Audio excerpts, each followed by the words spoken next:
और साथ में ही दूसरे प्रीतमा देवी जी भी हैं, गांव उपरी भरोली से।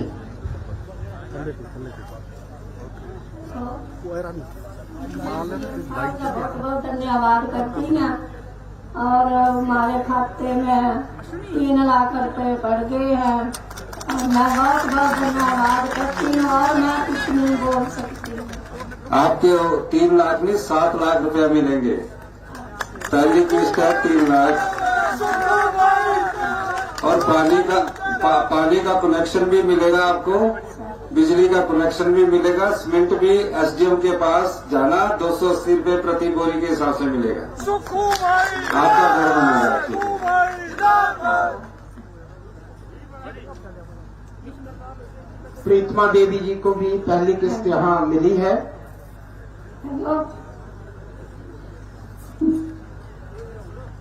सॉरी सर, मैं की तरफ से बोल देता हूँ। मैं प्रधान ग्राम पंचायत बरौली जी। ये एक लेडीज है, विधवा है, और आपकी सहायता से इनको 3 लाख की पहली किस्त जारी कर दी गई है। मैं अशोक की सरकार का धन्यवाद करता हूँ।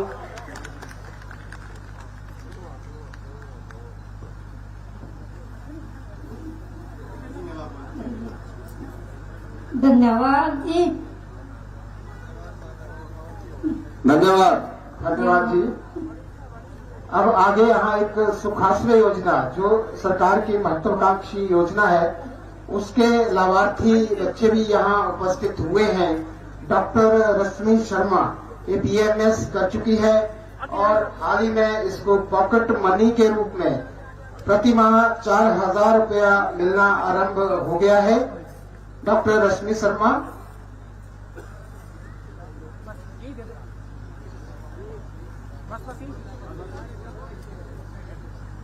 हेलो सर, मेरा नाम रश्मि शर्मा है। मैंने अभी बीएमएस की है। उसके बाद सुखाश्रय के तहत मुझे आगे डिप्लोमा करने के लिए पैसे मिले। उसके लिए आपका बहुत बहुत धन्यवाद। आपको पता है, आपको घर बनाने के लिए भी पैसे मिलेंगे 3 लाख रुपया। और आपको अगर कोई व्यापार शुरू करना है तो उसके लिए, दुकान जब शुरू करोगे ना, तो उसके भी 2 लाख रुपया मिलेंगे। शादी के लिए भी 2 लाख रुपया मिलेंगे।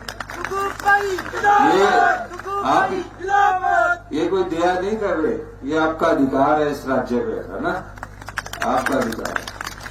प्रिंस शर्मा विलेज महाला, ये भी सुखाश्रय योजना के तहत एमबीए फर्स्ट ईयर सेमेस्टर के स्टूडेंट हैं और इनको भी पॉकेट मनी मिल रही है।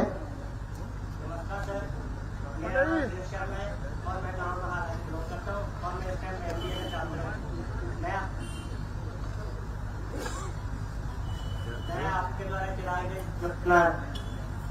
सुखाश्रय योजना का से काफी ज्यादा लाभ उठा रहा हूँ और मैं आपका धन्यवादी हूँ।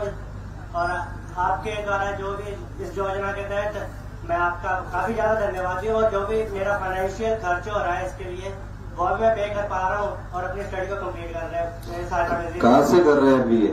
सर, रीजनल सेंटर धर्मशाला। हॉस्टल का खर्चा भी मिलता है उसमें, पता है आपको? सर, हॉस्टल नहीं है ना अभी उसको। तो घर का किराए का भी अब मेरे को एक नया आइडिया दे दिया, किराए का भी हम देंगे। धन्यवाद महोदय जी। यहाँ सुखाश्रय योजना और आपदा राहत में जो काम वर्तमान सरकार ने करके दिखाया है, उसको राष्ट्रीय स्तर पर भी सराहा गया है। वर्ल्ड बैंक से लेकर नीति आयोग तक जैसी प्रतिष्ठित संस्थाओं ने उनको सराहा है। और प्रत्येक वर्ग के लिए, प्रत्येक क्षेत्र के लिए माननीय मुख्यमंत्री महोदय जी हमेशा कुछ न कुछ करते रहते हैं। परिंदों को मिलेगी मंजिलें, फैले हुए पंख बोलते हैं, रहते हैं अक्सर वो खामोश जिनके हुनर बोलते हैं।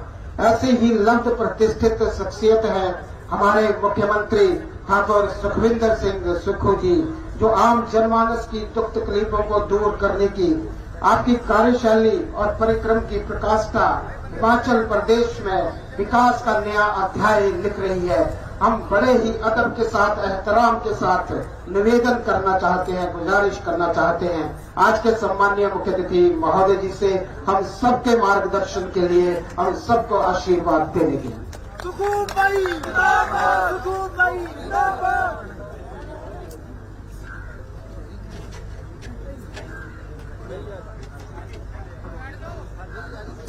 सम्मानित मंच पर विराज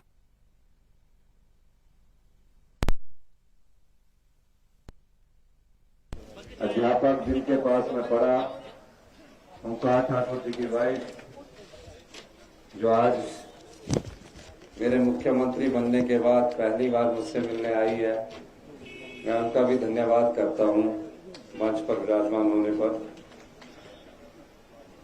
और इस विधानसभा क्षेत्र से हमारे ऊर्जावान कार्यशील प्रत्याशी जो थे हमारे सुरेंद्र मनकोटिया जी, डॉक्टर राजेश शर्मा जी जो देरा से प्रत्याशी थे, हमारे इको टूरिज्म के अभी डायरेक्टर बने Virendra Thakur ji, civil supply corporation के हमारे डायरेक्टर बने पुष्पिंदर वर्मा जी, हमारे प्रदेश के महासचिव विक्रम शर्मा जी डिक्की जी, हमारे सेक्रेटरी संजीव कालिया जी, हमारे मंच पर विराजमान ब्लॉक कांग्रेस कमेटी के अध्यक्ष, महिला कांग्रेस, युवा Congress, OBC cell, SC cell, सभी सम्मानित अध्यक्ष, सभी अधिकारी वर्ग और परागपुर की प्रबुद्ध जनता, माताएं, बहनें, युवा साथी, प्यारे बच्चों, 1 वर्ष पहले चुनावों से कुछ समय पहले मैं मनकोटिया जी के समर्थन में यहां आया था और मैंने आपसे कुछ बातें कही थी। मेरी धर्मपत्नी भी आज मेरे साथ कमलेश ठाकुर जी आई हैं। उस समय मनकोटिया जी ने कहा था कि आप तो इस क्षेत्र के दामाद हैं, जब जो भी जिम्मेवारी आपको मिलेगी उस जिम्मेवारी का मेरे साथ इस क्षेत्र का भी निर्वाह आपको करना पड़ेगा। उस समय तो मैं मुख्यमंत्री नहीं बना था, लेकिन मनकोटिया जी जानते थे कि आने वाले समय में कोई ना कोई जिम्मेवारी मुझे मिलेगी और मैं मुख्यमंत्री के तौर पर आज आपसे मिलने आया हूं। जब ये लिस्ट पढ़ रहे थे और अपने आप ही कह रहे थे कि मैं जानता हूं कि आर्थिक बदहाली की स्थिति है, और जब लिस्ट पढ़ते पढ़ते पूरे कांगड़ा का बजट ही इस लिस्ट में इन्होंने बता दिया। उम्मीद और आशाएं होती है, उम्मीद और आशाओं के सारे हर एक जो क्षेत्र का प्रतिनिधित्व करता है उसका दायित्व होता है कि जनता की समस्याओं को वो अपने प्रदेश के मुखिया के सामने उठाए। मुखिया से बढ़कर मैं इस क्षेत्र का दामाद भी हूं, इसमें कोई दो राय नहीं है। और मैंने उस समय भी कहा था कि विकास एक निरंतर प्रक्रिया है, लेकिन विकास को गति कैसे देनी है इस दिशा में हमें कार्य करना है। 1 वर्ष पहले जब कांग्रेस की सरकार बनी और मुझे मुख्यमंत्री बनने का मौका मिला, मुख्यमंत्री बनने के बाद मेरे मन में एक विचार आया कि किस प्रकार हिमाचल में जो किसान है, जो गांव में रहने वाला व्यक्ति है, उस तक सरकार की आवाज पहुंचे। प्रयास किया और पैसे का भी ज्यादा खर्चा ना हो। इस सिलसिले में मैं आज सरकार गांव के द्वार कार्यक्रम के तहत आपके बीच में आया हूं। ये कार्यक्रम पूरे हिमाचल प्रदेश में चलाया जा रहा है।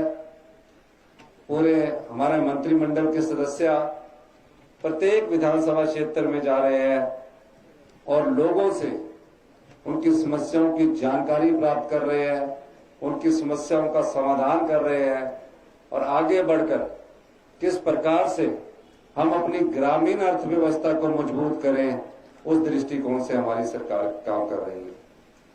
भारतीय जनता पार्टी की 5 वर्ष पहले जो सरकार थी, मैंने ऐसा पहले कभी नहीं देखा। ऐसी अव्यवस्था का आलम है कि उसे ठीक करने के लिए हमें दिन रात मेहनत करनी पड़ रही है। रूटीन की गवर्नमेंटें चलती थी। अगर शिक्षा संस्थान है तो उसमें क्या परिवर्तन करना, उस सोच से कार्य नहीं करते थे। जो आज चल रहा है वैसे ही चल रहा था। और आप देखिए कि आज शिक्षा के क्षेत्र में हमारा ऐसा बुरा हाल हुआ है कि आज 5वीं का बच्चा भी दूसरी क्लास की किताब को नहीं पढ़ सकता है। अब जब 5वीं का बच्चा दूसरी क्लास की किताब को नहीं पढ़ सकेगा, गांव में गरीब माँ बाप अपने बच्चे को स्कूल में पढ़ने के लिए इसलिए भेजते हैं कि वो पढ़ लिख कर एक अच्छा इंसान बने, पढ़ लिख कर अपने जीवन यापन करे और रोजगार के अवसर उससे मिलने चाहिए। मैं भी कुछ स्कूल के बच्चों से इंटरेक्शन करता रहता हूं। जब मैंने देखा कि शिक्षा के स्तर में निरंतर गिरावट आ रही है तो उसमें व्यापक परिवर्तन करने की जरूरत है। हमने शिक्षा क्षेत्र में व्यवस्था परिवर्तन के लिए कुछ कड़े कदम उठाए और आज मुझे खुशी है कि आने वाले सेशन में जो 2 महीने बाद आपके यहाँ शुरू होने जा रहा है, वहां हम पहली कक्षा से ही बच्चों को इंग्लिश मीडियम के माध्यम से पढ़ाया जाएगा। और एक ही कैंपस में प्राइमरी स्कूल भी है, एक ही कैंपस में मिडिल स्कूल भी है, एक ही कैंपस में सीनियर सेकेंडरी स्कूल भी है, लेकिन उनका एडमिनिस्ट्रेटिव कंट्रोल कहीं और है। हमने कहा कि एक ही कैंपस में जो प्रिंसिपल होगा वो जो भी उस स्कूल की सामग्री होगी वो छोटे बच्चों से लेकर बड़े बच्चों तक सब इस्तेमाल की जाएगी। यही नहीं, डे बोर्डिंग स्कूल की दिशा में हम आगे बढ़ रहे हैं। शिक्षा के गुणात्मक सुधार के लिए मेरा ये प्रयास है कि गांव में पढ़ने वाला बच्चा जब भविष्य की चुनौतियों का सामना करे तो वो आत्मविश्वास से भरा हो। हम लोग भी गांव के स्कूल से पढ़े हैं। जब हम स्कूल में पढ़ते थे तो उसमें 1ली से 5वीं क्लास के बच्चों को टाट मिला करती थी और 8वीं क्लास के बच्चों को डेस्क मिला करते थे, फिर 10वीं क्लास के बच्चों को डेस्क मिला करते थे। लेकिन जब हमें टीचर पढ़ाते थे उस समय हमारे कान भी खींचते थे और हमें मार भी पड़ती थी। लेकिन आज क्या है, आज टीचर किसी को पढ़ाता भी है तो उसको मार नहीं सकता, क्योंकि ऐसे कानून बन गए हैं कि बच्चे भी उस कानूनों से जागरूक है। समझा भी करने के लिए अगर थोड़ा कान भी पड़ता है तो वो भी करने से आज टीचर डरता है। ये कमी रही, हम इन कमियों में शिक्षा के स्तर पर सुधार करने जा रहे हैं और इस सुधार का रिजल्ट आने वाले 2-3 सालों में आप देखेंगे कि जो बच्चे आज प्राइवेट स्कूलों में पढ़ने जाते हैं, आप सब लोग गर्व फील करेंगे कि हमारा बच्चा गवर्नमेंट स्कूल में पढ़ रहा है और अच्छी तरह से जो दूसरे स्कूलों में पढ़ने वाले बच्चे, शहरी स्कूलों में पढ़ने वाले, उनसे मुकाबला कर रहा है। इस प्रकार का शिक्षा का स्तर हम चाहते हैं। इसी के साथ ग्रामीण अर्थव्यवस्था कैसे मजबूत होगी? 90% हिमाचल की जनसंख्या गांव में रहती है। अब गांव में जब हम रहते हैं तो उस गांव में ग्रामीण अर्थव्यवस्था को मजबूत करने के लिए हमारी सरकार किसानों को मजबूत करना होगा। और आपने देखा सरकारी क्षेत्र में जो दूध की खरीद हुआ करती थी, आप जो सरकार खरीदती थी वो 32 रुपए प्रति लीटर के हिसाब से खरीदती थी। मैंने फैसला किया और एक ही बार में हमने 6 रुपए बढ़ाकर उसको 38 रुपए किया और आने वाले समय में जैसे ही हमारा इंफ्रास्ट्रक्चर बढ़ जाता है हम उसको और बढ़ाएंगे। ये क्यों बढ़ाएंगे? क्योंकि हर एक हमारा किसान जो है, अब तो गाय पालना बंद कर दी, भैंस पालना बंद कर दी, कहते कि कमाना को नहीं, इतनी आय ही नहीं होंगी, सह ठीक लाते जे पैसे आएंगे ताई कमाएंगे ना। तो हम ये चाहते हैं कि उस दृष्टि से भी हमारे आने वाले बजट में, ये जो बजट आएगा उसमें किसानों के लिए, गाय पालकों के लिए योजना लेके आए। हमारी सरकार उसमें कार्य कर रही है। और जो दूध हम इकट्ठा करेंगे उसकी प्रोसेसिंग के लिए पहले इंफ्रास्ट्रक्चर को बनाना होगा। वो इंफ्रास्ट्रक्चर हम कांगड़ा के ढंगवार में 250 करोड़ की लागत से बनाने जा रहे हैं कि जो दूध हमें मिलेगा उससे हम कई प्रकार की दूध की कई प्रकार की चीजों को बनाएंगे। यही नहीं, प्रदेश की सबसे बड़ी आपदा आई। इतिहास में ऐसी आपदा पहले कभी नहीं देखी गई। भयंकर तबाही हुई, घर के घर उजड़ गए, पूरे प्रदेश में एक समान बारिश हुई। हमारे जीवन काल में ऐसा मंजर कभी नहीं देखा गया। तबाही का आलम था। हर दिन मेरे पास फोन आते थे, हर दिन डेपुटेशन आते थे कि मेरा घर उजड़ गया, मेरा घर भारी बारिश में बह गया। 4000 घर पूर्णतया नष्ट हो गए, कुछ नहीं बचा। 550 के करीब मौतें हो गई और 13,000 घर को आंशिक रूप से नुकसान हुआ। कितनी पशुशालाएं बह गई। 2 महीने आपदा का दौर चला रहा। हम हर घर तक पहुंचने की हमारी सरकार ने कोशिश की। वो पीड़ा मेरे मन में थी। मैं हिमाचल की जनता के भाव को जानता हूं कि बड़ी मुश्किल से एक घर बनता है, पाई पाई जोड़कर घर बनाया जाता है, और जब घर में रहने वाले लोग एक रात आपदा आती है, सिर्फ घर से अपनी जान बचाकर भागते हैं। जो सामान था वो भी बह गया, जो घर था वो भी बह गया, सब कुछ बह गया। वो सिर्फ अपनी जान बचा पाए। कुछ तो ऐसे भी थे जो रात के अंधेरे में अपनी जान गंवा चुके थे, उनका कोई पता नहीं लगा। हमने दिन रात मेहनत की।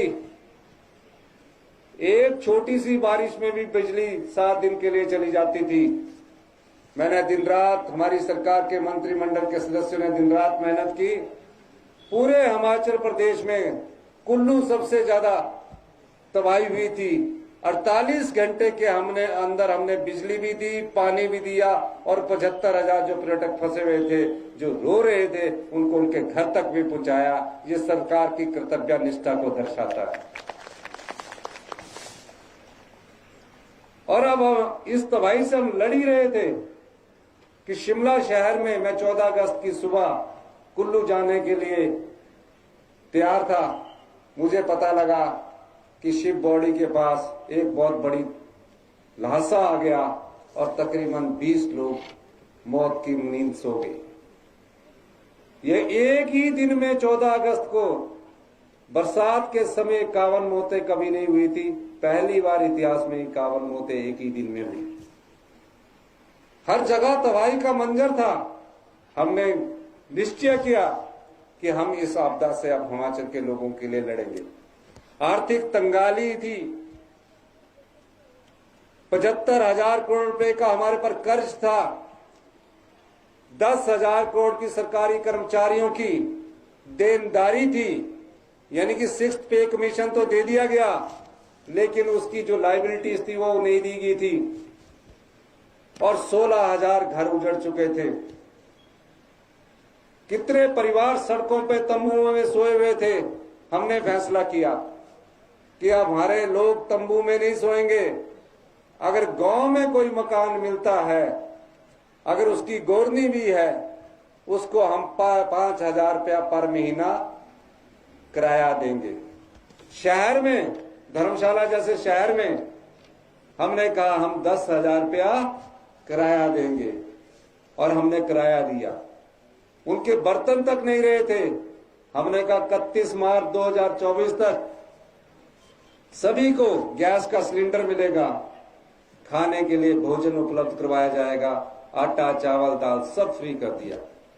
पर किराए के मकान तक कितने दिन रहेंगे, कैसे रहेंगे, कब तक वो अपने घर वापिस जाएंगे?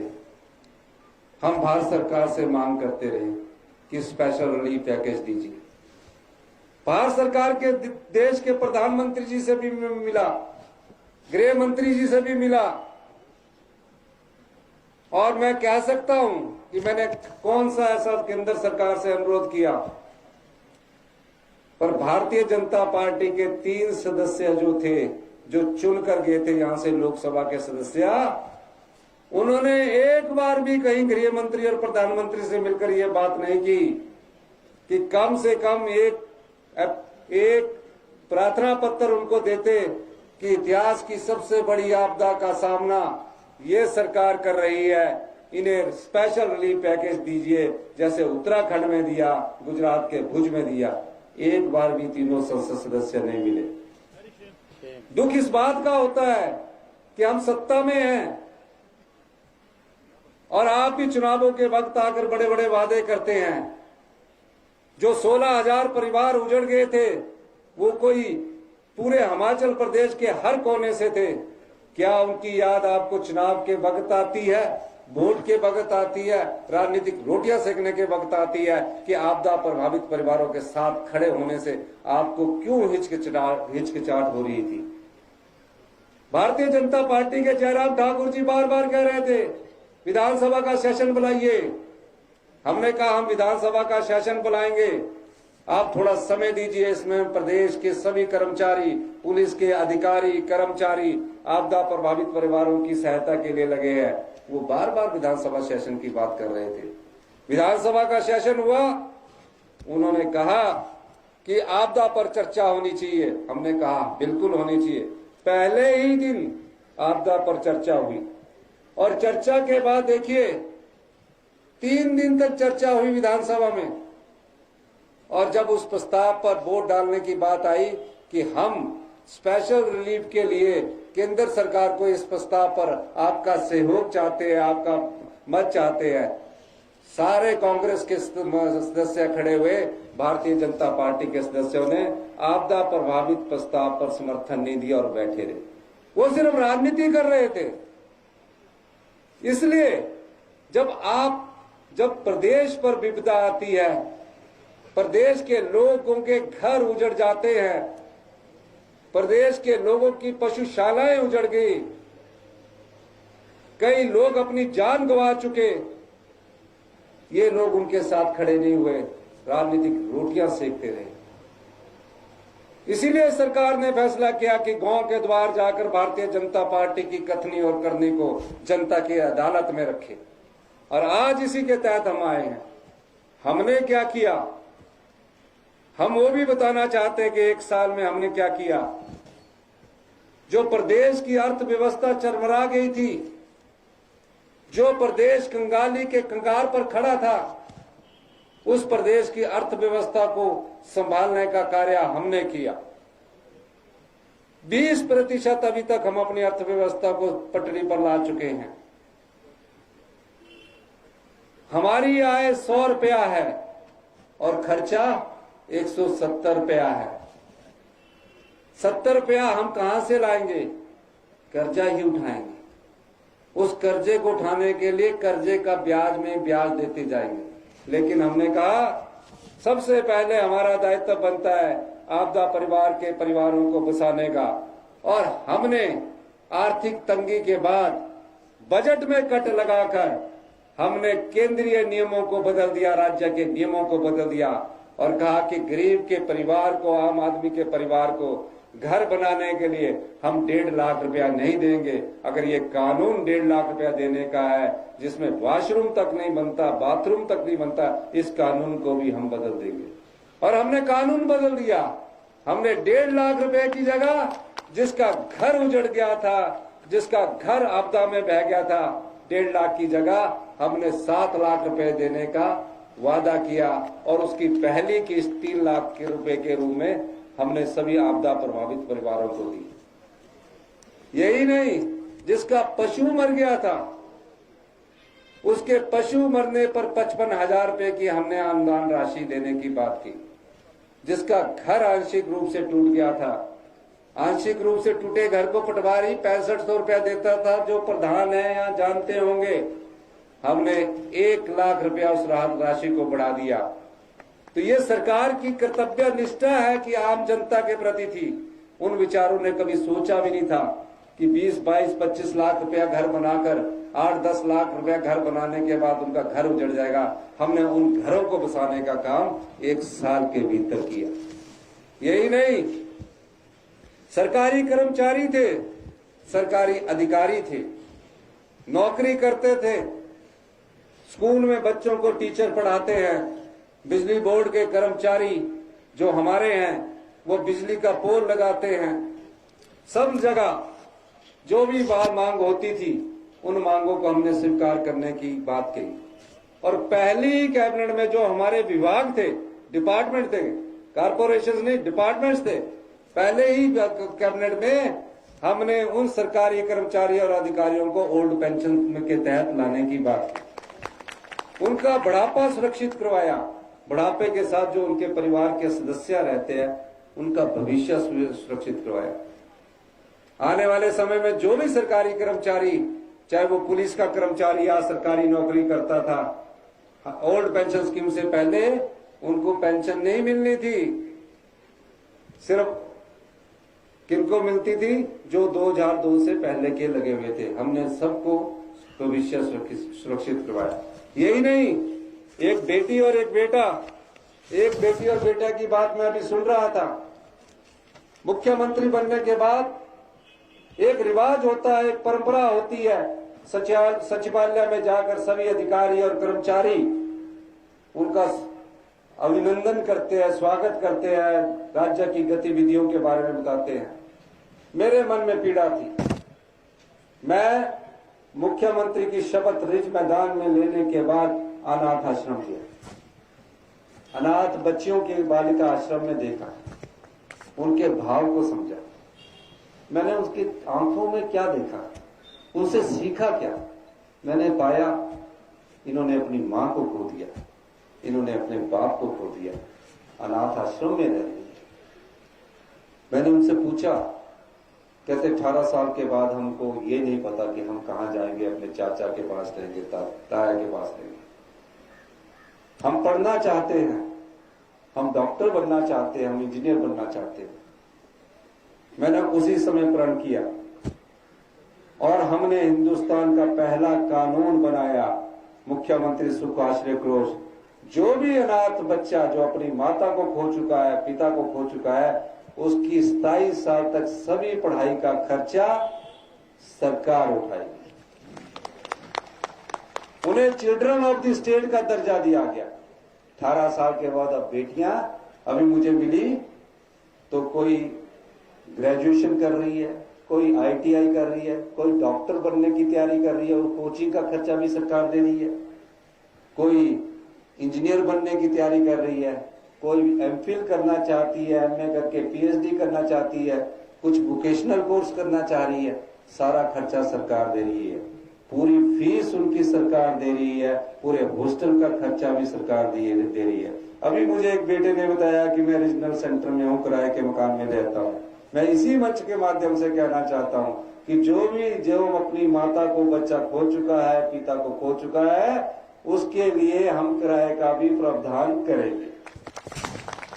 तो ये उनकी कोई मांग नहीं थी ये कि वो मेरे पास आए डेपुटेशन लेकर, जैसे सरकारी कर्मचारी आए थे, ओल्ड पेंशन स्कीम मिलनी चाहिए, किसान आ जाता है कि ये योजना लेकर आ जानी चाहिए। इन बच्चों की कोई मांग नहीं थी। 4000 बच्चों को सरकार ने गोद लिया और 4000 बच्चों को 18 साल के बाद जो पढ़ने जाता है 4000 रुपया महीना उसको पॉकेट मनी मिलेगी। और साल में जिस तरह हम अपने परिवार के बच्चों को कभी कोई घुमाने ले जाते हैं, मंदिरों के दर्शन करवाने ले जाते हैं, कई परिवार गोवा जाते हैं, कई परिवार मंदिरों में जाते हैं, उनको हमने कहा कि इन बच्चों का घूमने का खर्चा बाई एयर और इनको रहने की जब घूमने का खर्चा एक साल में 15 दिन का सरकार उपलब्ध करवाई। तो ये भाव है सरकार का। हमारी सरकार ने एक और फैसला किया जो आने वाले बजट में होगा। जितनी भी विधवाएं महिलाएं हैं, जिन विधवा महिलाओं की आय 1 लाख से कम होगी, उनके सभी बच्चों को, जो विधवाएं जिनकी गरीबी रेखा 1 लाख से कम होगी, उनके जितने भी बच्चे हैं उनको पढ़ाने का आने वाले बजट में हम ऐसा प्रावधान करेंगे कि उनके पढ़ाने का खर्चा भी सरकार उपलब्ध करवाएगी, हॉस्टल में रहने का खर्चा भी सरकार करवाएगी। ये सरकार की नीतियां हैं, ये सरकार के कार्यक्रम हैं, क्योंकि उसमें आप लोगों का अधिकार है। आज तक जितना भी हमारा 40 साल से इन्वेस्टमेंट हुआ, वो खर्चे पर हुआ, आम लोगों पर नहीं हुआ, किसान पर नहीं हुआ। तो हमने ये किया। यही नहीं, कितने पटवारियों के पीछे आप चक्कर लगा लगा के थक जाते थे। पटवारी जी कभी डिमार्केशन करने गए हैं, कानून साहब कहीं गए हैं, वो काम कर रहे हैं, लेकिन क्या होता था, आपके इंतकाल नहीं होते थे। पहली बार राजस्व अदालतें लगाएगी, 65,000 के करीब इंतकाल एक ही बार में हो गए। 65,000 के करीब इंतकाल एक ही बार में हो गए। और कांगड़ा में 15,362 के करीब इंतकाल हुए और 742 के करीब तकसीम होगी। तकसीम के बारे में तो ये कहा जाता था कि दादा के समय शुरू हुई है, पोते तक चलेगी। हमने कानून बदल दिया। उस कानून बदलने के बाद आज, पहले आप पटवारी के पीछे घूमते थे, आज पटवारी आपके पीछे घूमता है। ये लोगों के पास पहुंचने की हमारी इच्छा है। और ये भी कहा कि जहां पटवारी और कानून पर कोई दबाव है, वहां रिटायर्ड कर्मचारी, पटवारी, कानून और नायब तहसीलदार को इस काम के लिए रखा जाए। तो ये सरकार की इच्छा है, हमने आपके लिए किया। यही नहीं, 20,000 सरकारी नौकरियां, 20,000 सरकारी नौकरियां हम निकालने जा रहे हैं। 20,000 सरकारी नौकरियां मैं आपको बताना चाहता हूं, इस मार्च से पहले निकलेगी। 6,500 तो हमने, 20,000 से अधिक, 6,500 तो हमने lecturer, TGTR, JVT, Shastri, LT सब पदों को बैच वाइज भरने की प्रक्रिया शुरू कर दी है। कुछ तो खत्म होने वाली है। और 2,500 कमीशन के तहत TGTR और लेक्चरर्स की भर्ती की प्रक्रिया शुरू होने जा रही है। 2,261 वन मित्र भर्ती होने जा रहे हैं। 984 पटवारी भर्ती होने जा रहे हैं। 1,261 स्पेशल कमांडो पुलिस फोर्स की भर्ती होने जा रही है। और उसमें 30% की रिजर्वेशंस हमारी बहनों को, हमारी जो युवा पीढ़ी है उनको मिलने जा रही है। 10,000 के करीब पैराफिटर, पंप ऑपरेटर, मल्टीटास्क वर्कर को भर्ती करने जा रहे हैं। सरकारी क्षेत्र में हम इतने ज्यादा रोजगार पैदा नहीं कर सकते, लेकिन उतने रोजगार जरूर पैदा कर सकते हैं कि ताकि आम आदमी को भी रोजगार मिले। हम रोजगार के प्राइवेट, निजी क्षेत्र में भी कोशिश कर रहे हैं और ये आने वाले समय में आपको धरातल पर दिखेगा। ये चीज सरकार करने जा रही है। यही नहीं, हम हिमाचल को आत्मनिर्भर बनाना चाहते हैं। क्या आप जानते हैं हिमाचल की 75 लाख जनसंख्या पर कितना कर चढ़ा हुआ है? हम 5 साल के लिए चुनकर आते हैं, लेकिन मैं सरकार गांव के द्वार में एक बात बताना चाहता हूं, और आपको भी इस चीज की जानकारी देने का दायित्व सरकारों को होना चाहिए। इस सभागार में बैठे जितने दूर दूर तक मुझे लोग नजर आ रहे हैं, तकरीबन आप सब पर 1,02,000 रुपए का कर्जा चढ़ा हुआ है। कर्जा कोई राज्य पर नहीं चढ़ता, राज्य तो आपके शासन की एक प्रक्रिया है। उस कर्जे के नीचे हम सब लोग होते हैं। किस तरह हिमाचल को आत्मनिर्भर बनाना है, हमारी सरकार आत्मनिर्भर हिमाचल की तरफ काम कर रही है। लेकिन भारतीय जनता पार्टी की सरकार हिमाचल विरोधी भाजपा बन गई है। ना तो राहत पैकेज के लिए कोई मदद करते हैं, और 4300 करोड़ रुपया हमारा BBMB से, जो सुप्रीम कोर्ट ने कहा कि हिमाचल के लोगों का अधिकार बनता है, उसको हिमाचल के लोगों को मिलना चाहिए। भारतीय जनता पार्टी के केंद्रीय जो हमारे सांसद और केंद्रीय नेता है, उसको रुकवाने की कोशिश करते हैं। जितने पावर प्रोजेक्ट लग रहे हैं, उसमें आप लोगों का अधिकार बनता है कि 12% फ्री रॉयल्टी मिले। जयराम ठाकुर जी की सरकार ने वो फ्री रॉयल्टी भी 40 साल तक बढ़ा दी कि फ्री रॉयल्टी 40 साल तक नहीं मिलेगी। आज जो सरकार का सबसे बड़ा राजस्व आया होती है, वो बिजली प्रोजेक्टों से होती है। उन्हीं प्रोजेक्टों से उन्होंने अपना राजस्व घटा दिया। हम उसके लिए लड़ाई लड़ रहे हैं। और ये जो हम काम कर रहे हैं, हम तो मुख्यमंत्री बन गए थे, हम बोलते ओल्ड पेंशन स्कीम हम तब देंगे जब विधानसभा के चुनाव आएंगे। हम कर सकते थे ऐसा, लेकिन नहीं, हमने ऐसा नहीं किया। हमने कहा जो काम अभी से करना है वो अभी से करना चाहिए। ये सरकार की कर्तव्यनिष्ठा है। गांव की आय कैसे बढ़ेगी? गांव की आय के लिए हमारी सरकार एक प्राकृतिक खेती पर आधारित योजना लेकर आ रही है। ई टैक्सी के द्वारा हिमाचल के पर्यावरण को बचाने के लिए हमारी योजना आ चुकी है। 1200 लोगों ने ई टैक्सी के लिए अप्लाई किया। ई टैक्सी का मतलब है कि अगर 10 लाख की ई टैक्सी है, जो टैक्सी है बहुत अच्छी है। मैं शिमला में ई टैक्सी गाड़ी में ही चलता हूँ। कई लोग सोचते कि चढ़ाई में नहीं चढ़ती है, ये तो डीजल से भी अच्छी जाखू की चढ़ाई चढ़ जाती है। तो हम उसमें युवाओं को रोजगार देने के लिए 50% सब्सिडी दे रहे हैं। गांव में जिसके पास 6 करनाल जगह है,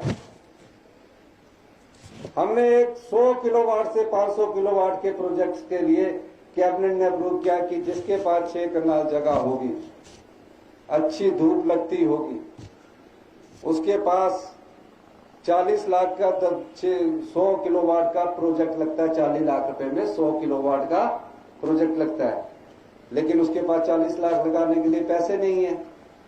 हमने कहा 10% सिक्योरिटी, यानी कि 40 लाख का 4 लाख और रुपया वो देगा, 12 लाख रुपया उससे सरकार इक्विटी मिलाएगी और उस 100 किलोवाट के पावर प्रोजेक्ट को लगाएगी और उसे 20,000 रुपया प्रत्येक महीना बिजली बोर्ड की ओर से हर महीने मिलेगा। साल का 2,40,000 मिलेगा। यानी कि जिनके पास जमीन है, दही धूप लगा दी। शायद सरकार का अभी ऑनलाइन एक पोर्टल खुलने वाला, उसमें अपनी जगह के कागज के साथ आपने अप्लाई करना है। घर बैठ के आपको 20,000 रुपया बिजली बोर्ड देगा। ऐसी योजना हम आम आदमी और किसान के लिए लेकर आए हैं। किसान कैसे प्राकृतिक खेती में जाए, किस प्रकार जाए, उस दृष्टि से भी हमारी सरकार ये योजना बनाने जा रही है। इसके अलावा मैं पौंग डैम के साथ जो इको टूरिज्म का सेंसिटिव जोन की जो बात कर रहे हैं, हमारी सरकार ने कहा है कि इसको इको सेंसिटिव जोन नहीं घोषित करने की कोशिश कर रही है और हम उसमें सफल भी हुए हैं। आने वाले समय में जहां हमारे लोग रहते हैं, वहां उन लोगों के एरिया को इको सेंसिटिव जोन से बाहर निकाल दिया जाएगा। पौंग डैम हमारे साथ लगता है। पौंग डैम में आने वाले समय में आप देखना, पौंग डैम में आने वाले समय में हम यहाँ टूरिज्म की एक्टिविटीज को बढ़ाने जा रहे हैं और तकरीबन 100 करोड़ रुपए से ज्यादा की योजनाएं पौंग डैम की हमारी सरकार की पाइपलाइन में है, जो आने वाले समय में आपको नजर आएगी। क्रूज चलेंगे, शिकारा होंगे।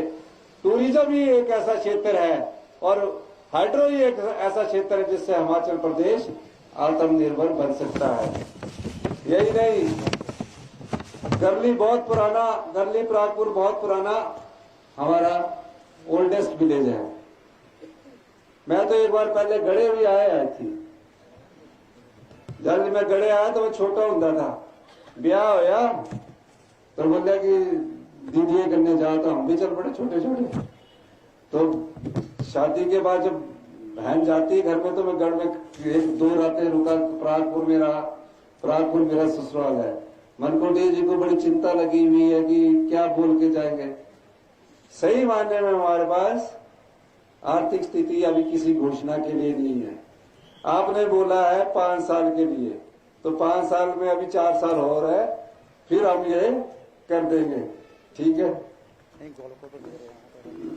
लेकिन फिर भी ये कह रहे हैं प्रागपुर को, जो इन्होंने 3 पटवार सर्कल बोले हैं, चिलाली, समनोली और कौन सा कुड़वा, और नायब तहसीलदार को हम अपग्रेड करके तहसील का दर्जा प्रदान कर रहे हैं।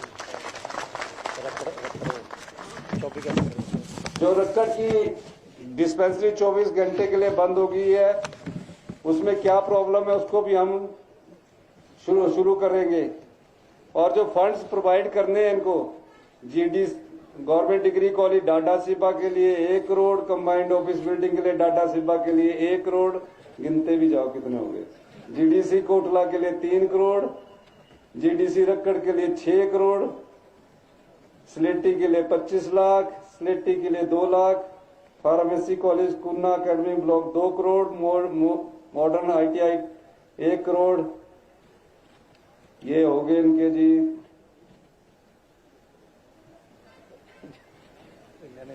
13 करोड़ रुपया की जो इन्होंने बात की है, 13 करोड़ रुपये भी देने की मैं घोषणा करता हूँ।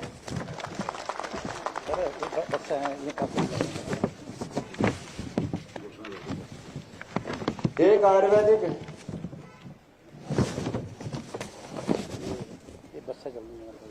जो बसें पहले चलती थी यहाँ, अगर पहले चलती थी, पहले एक चलती है ना, एक नहीं चलती नाइट से।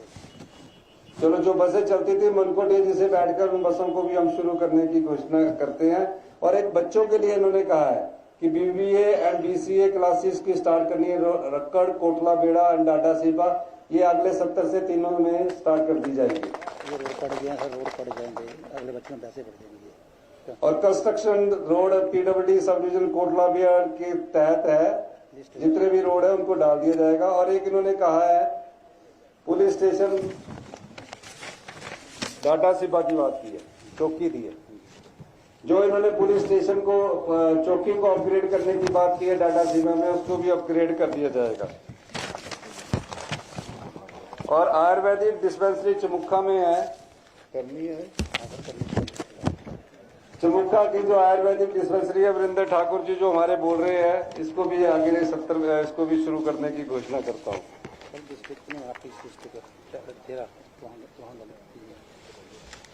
और मनकोटे जी मेरे कान में और बोल रहे हैं, वो चीजें बाद में घोषित की जाएगी, लेकिन इन्होंने बहुत कुछ ले लिया। पैसे की स्थिति को समझते हुए भी शिक्षा के क्षेत्र में हम कोई समझौता नहीं करना चाहते, इसलिए BCA और BBA रक्कड़ और जो अन्य कॉलेज है मनकोटे जी के क्षेत्र में जो आते हैं, हम सबको अगले एकेडमिक सेशन से वहां शुरू कर दिया जाएगा। अब मेरा सभी से अनुरोध है, आप बारी बारी आए, अपना एप्लीकेशन में अपना टेलीफोन नंबर लिखना जरूर है, एड्रेस भी लिखना। और मैं सबके जो भी हमारा कार्यक्रम है सरकार गांव के द्वार, मैं पूरा आपके साथ मिलकर आपका काम करूंगा, इस उम्मीद के साथ। हाँ, एक प्रागपुर हॉस्पिटल बोला इन्होंने, मैं भूल गया था, उस बिल्डिंग को नया बना दिया जाएगा। उस बिल्डिंग का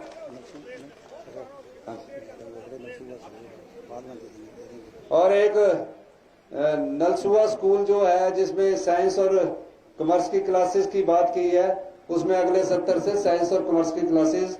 और एक हमारे बुजुर्ग मिले हैं यहाँ से, क्या नाम, कुलवा में, उसमें भी साइंस और कॉमर्स की क्लासेस स्टार्ट कर दी जाएगी। जो बुजुर्ग मिले थे, बहुत बहुत धन्यवाद। जय हिंद। मैं हमारे बीच में संजय रतन जी भी आए हैं, मैं इनका भी स्वागत करता हूं। बहुत बहुत धन्यवाद। जय हिंद। जय।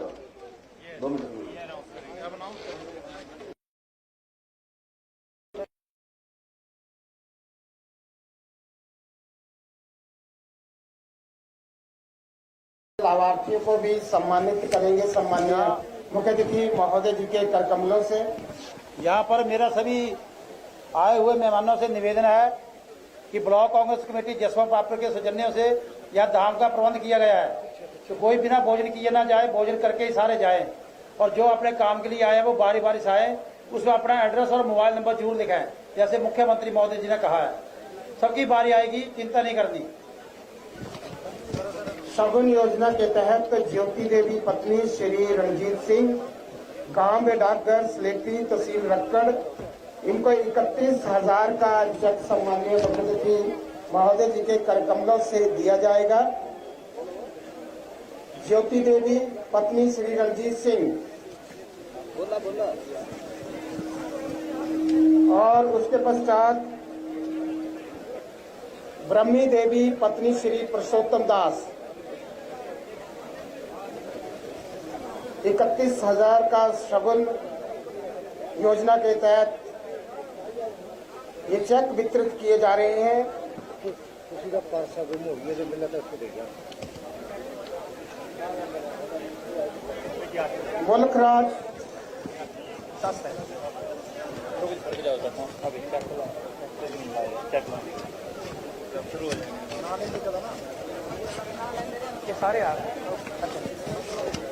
मुल्कराज पुत्र श्री छंगन राम, प्रदीप सिंह पुत्र श्री लक्ष्मण सिंह 31,000 का चेक, बीरबल पुत्र श्री गरीबू राम 3100 का चेक है।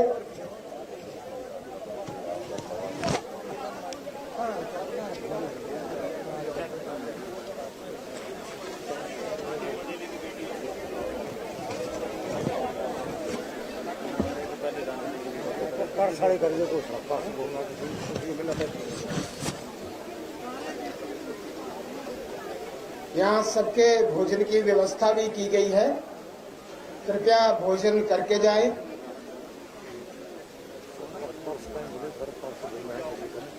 किसी का पर्स गुम हो गया है, अगर किसी को मिले तो यहाँ मंच पे दे।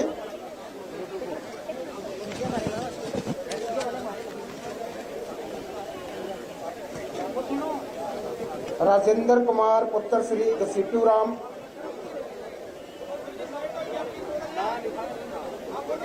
राजीव कुमार पुत्र श्री रोशन लाल, अमर सिंह पुत्र श्री चेतराम, सीमा देवी पत्नी श्री मनमोहन सिंह,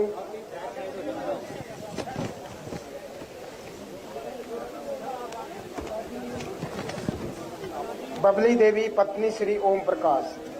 ये 31,000 के मुख्यमंत्री शगुन योजना के तहत लाभार्थियों को चेक यहाँ वितरित किए जा रहे हैं। इसके पश्चात सीडीपीओ और समस्त कार्यकर्ता सुखाश्रय कोष में 65,000 का चेक यहाँ पर भेंट करेंगे। सीडीपीओ और समस्त कार्यकर्ता 65,000 का चेक, आंगनवाड़ी कार्यकर्ता 65,000 का चेक मुख्यमंत्री आश्रय कोष में जमा करवाएंगे। ग्राम पंचायत प्रधान प्रागपुर सीएम राहत कोष के लिए 11,000 की राशि देंगे।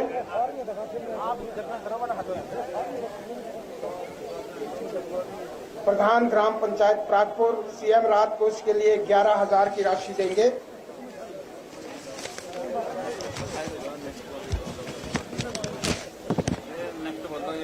पंचायत प्रधान परागपुर सीएम राहत कोष के लिए 11,000 की राशि देंगे।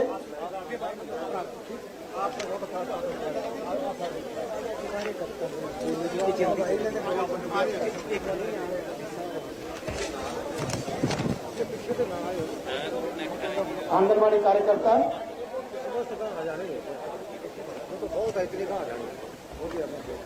प्रधान ग्राम पंचायत प्रागपुर सीएम राहत कोष के लिए 11,000 की राशि।